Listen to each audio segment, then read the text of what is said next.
భావించి అవేవో ఒక ఎన్నికల ఫలితంతో మారిపోతాయి అనుకోవడం చాలా పొరపాటు. అసలు ఒకళ్ళు మనం హామీ ఇద్దాం అనుకుంటే లేకపోతే ఒకళ్ళు మనం సాయం చేయాలనుకుంటే మన బడ్జెట్ అంటూ చూసుకోవాలి కదా, మన బ్యాంక్ బ్యాలెన్స్ చూసుకోవాలి కదా, మన ఖజానా చూసుకోవాలి కదా. ఇలా ఎవరన్నా చేస్తున్నారు? అసలు ఎవరికి నచ్చినట్లుగా వాళ్ళు మీరు 10 ఇచ్చామంటే మేము 15 ఇస్తాం. సరే, ఎవరు ఇవ్వలేరండి. అది ఊరికే అవతల వాళ్ళని అనడానికి అలా అన్నవాళ్ళే. ఇప్పుడు నేను అదే కదా అంటుంది, అవతల వాళ్ళని అన్న చంద్రబాబు నాయుడు బాగాలేదు అన్న తెలుగుదేశం వాళ్ళు, బీజేపీ వాళ్ళు కూడా 6 గ్యారంటీస్ లేకపోతే ఇంకా మేము అంతకంటే ఎక్కువ ఇస్తాం ఇవన్నీ కూడా ప్రవేశపెట్టారు కదా వాటికి. మరి అదే పొరపాటు అయితే. కానీ ఎకానమీ ఇబ్బంది పడదా అని. ఎకానమీ ఇబ్బంది పడితే 14 లక్షల కోట్లు ఇచ్చినప్పుడు పడదా అని నేను అడుగుతున్నా. కార్పొరేట్ ట్యాక్స్ పెంచకపోతే పడదా అని నేను అడుగుతున్నా. ధనిక రైతుల మీద పన్ను వేయకపోతే పడదా అని నేను అడుగుతున్నా. కార్పొరేట్ వెల్త్ ట్యాక్స్ ఉండేది మన దేశంలో, ఇన్హెరిటెన్స్ ట్యాక్స్ లేక ఉండేది. ఈ 2 ట్యాక్సులు ఎత్తి పడేశారు. అసలు ట్యాక్సులే ఎత్తి పడేశారు. Wealth tax ఎత్తేసారు. వర్మగారు మీరు తెలుసుకోవాల్సింది. సంపద అది కూడా ఊరికనే ఏం మీకున్న సంపదను ప్రతి వాళ్ళ మీద వేయరు. సంపద ఇన్ని వందల కోట్లో ఇంత దాటితే మీకు వేస్తామని కొన్ని వాటిని కూడా ఎత్తేసారు. అప్పుడు ఎవరు అడగలేదు. ఈ ఎత్తేసింది కూడా పాతకాలంలో కాదండి, 2016లో ఎత్తేసారండి. అప్పుడు వీళ్ళెవ్వరు ఆర్థిక వ్యవస్థకు నష్టము లేదా కార్పొరేట్ పన్ను తగ్గిస్తే ఏమన్నారు. కాబట్టి అవసరమైన వాళ్లకు పశ్చిమ దేశాల్లో ఇస్తారండి, అమెరికాలో ఇస్తారండి. మీకు అమెరికా ఫ్రెండ్స్ ఉంటారు, మీరు కూడా చూసుంటారు కదా. ఇప్పుడు మనం ఇచ్చే పెన్షన్ గ్రీన్ కార్డ్ వచ్చి అక్కడ అమెరికన్ సిటిజన్ అయితే, ఈవెన్ ఇండియా నుంచి వెళ్ళిన అమెరికన్ సిటిజన్స్కి కూడా వాళ్ళ సిటిజన్స్ అయితే వాళ్ళ పేరెంట్స్కు పెన్షన్ ఇస్తారు. ఎందుకు ఇస్తున్నారు ఇవన్నీ? ఇది ఒక సోషల్ రెస్పాన్సిబిలిటీ. కరోనా వచ్చినప్పుడు మనం ఇవ్వలేకపోయాం కానీ అమెరికాలో అందరికీ వాళ్ళు పంపించారు. కాబట్టి ఇక్కడ social responsibility of the government పక్కన పెట్టి ఎకానమీ చూసుకోండి, లెక్కలు వేసుకొని ఎవరు వద్దన్నారు. మీరేమో 100 ఎకరాలు లేకపోతే అవన్నీ సెజ్జులు ఫిజ్జులు అని పెట్టినప్పుడు ఏం చూశారు. కాబట్టి ఇంకొకటి అంత విచ్చలవిడిగా ఎవరైనా ఎలా ఇస్తారు? ఒక లెక్క బడ్జెట్ మీరు సమర్పించాలి. బడ్జెట్ తర్వాత కొనసాగాలి. అప్పులు పెరిగాయి అంటారు.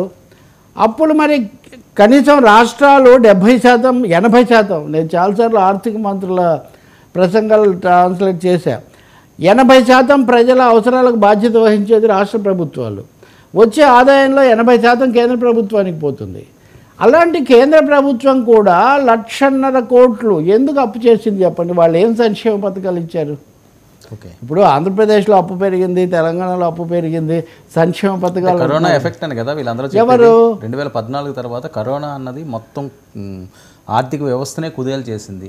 అందువల్ల అప్పులు చేయాల్సి వచ్చింది. అప్పులు పెరిగినాయి అని కదా జగన్మోహన్ రెడ్డి గారు చెప్పినా లేకపోతే ఇంకొకరు చెప్పినా, ఎవరు చెప్పినా అదే నేను చెప్తుంది. మరి అటువంటిప్పుడు సంక్షేమ పథకాలు కదా అని ఎందుకు కుదిస్తున్నారు? కరోనా వస్తే ప్రజలకు సంక్షేమం చేయొద్దాం మనం?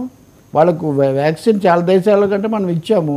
నేను అంటున్నా రాష్ట్రాలు కనీసం directly responsible to public people. కేంద్రం ఎందుకు 1,50,000 కోట్లు అప్పు చేసింది? మళ్ళీ విశ్వగురువు మన ఆర్థిక వ్యవస్థ బ్రహ్మాండంగా ఉందని మనమేమో చెప్పుకుంటున్నాం. అంటే ఇక్కడ 3 వైరుధ్యాలు కనిపిస్తున్నాయి. బీజేపీ లేదా కేంద్రం విమర్శిస్తుంది, వాళ్ళు కూడా అప్పు విపరీతంగా చేశారు. పైగా మాకు ఇవ్వాల్సింది ఇవ్వలేదు, జిఎస్టీ ఇవన్నీ కూడా పెట్టి ఎక్కువ డబ్బులు మీరే తీసుకుపోతున్నారని రాష్ట్రాలు గోల పెడుతున్నాయి. And you must know Varma, Kerala ప్రభుత్వం, తమిళనాడు ప్రభుత్వం, ఢిల్లీ ప్రభుత్వం సుప్రీంకోర్టుకి వెళ్ళాయి. సుప్రీంకోర్టు కేరళ ప్రభుత్వానికి అనుకూలంగా తీర్పిచ్చింది. వీళ్ళు డబ్బులు తెచ్చుకునేందుకు మీరు ఎక్కువ వెసులుబాటు ఇవ్వండి అని. ఇంకా అంతకంటే ఏముంటుందండి? కాబట్టి సంక్షేమ పథకాల్లో మీరు ఏమైనా సమీక్ష చేసి ప్రతి ప్రభుత్వం ప్రతి బడ్జెట్కు సమీక్ష చేయొచ్చు కదా. ఏదైనా అనుచితంగా వెళ్తుంది, దుర్వినియోగం అవుతుంది అనుకుంటే, ఇప్పుడు మీరు ఫీజు రీయింబర్స్మెంట్, ఆరోగ్యశ్రీ అన్నవి మన జీవితంలో భాగమైపోయినాయి కదా ప్రధానంగా. అలాగే పిల్లలకు చదువు, ఇవి 3 తప్ప, ఇవి 3 సంక్షేమ పథకాల కిందకే వస్తాయి కదా.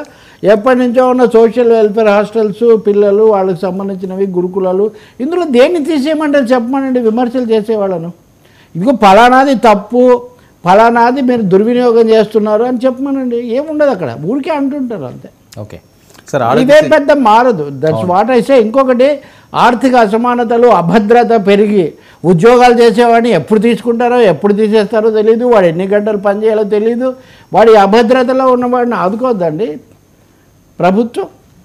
కాబట్టి నేను అనుకోవటం జగన్, చంద్రబాబు, రేవంత్ రెడ్డి, కేసీఆర్, మోదీ వీళ్ళలో తేడాలు ఉంటే ఉండొచ్చేమో కానీ ప్రజలకు చెయ్యడం అన్నదైతే తప్పదు, ఇంకా పెరుగుతుంది. ఓకే సార్, ఆరోగ్యశ్రీ అంశం తీసుకొచ్చారు కాబట్టి ఏపీలో ఆరోగ్యశ్రీ సేవలు ఆఫ్ చేసి